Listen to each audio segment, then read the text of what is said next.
Ganito din ba ang lumalabas sa iyong travel pass sa eGov app? No valid contract found? Ito na ang solusyon. Pindutin ang info sheet sa ibaba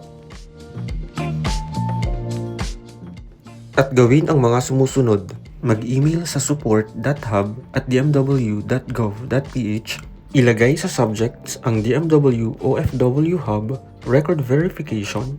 Ilagay ang buong pangalan, first name, middle name, last name, at petsa ng kapanganakan at i-attach ang screenshot ng eGov.ph of personal information kasama ng kompletong pangalan.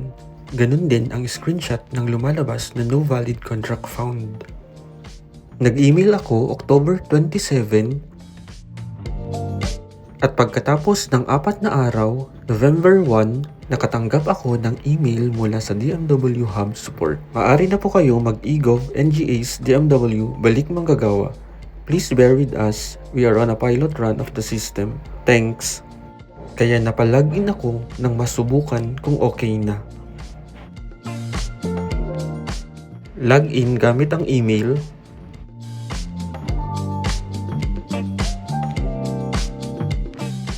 Ilagay ang 6-digit code na pinadala sa iyong email.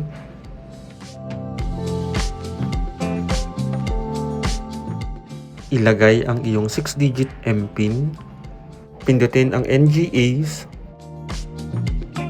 Hanapin ang DMW.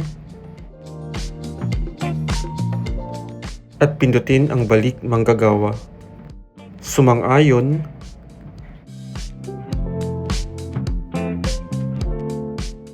Authentication successful. Pindutin ang Continue. Ngayon, pindutin ang OFW Pass. At dito lalabas ang iyong OFW Travel Pass. Makikita dito ang iyong personal details kasama ng job site, position, contract expiry at QR code sa ibaba.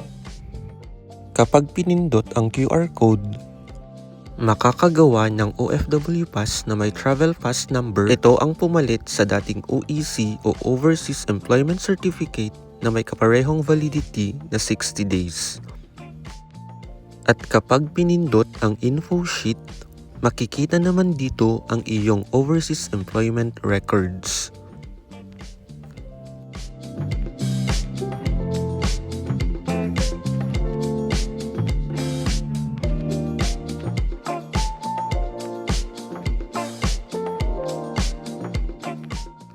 Maraming salamat sa panonood. Annyeong!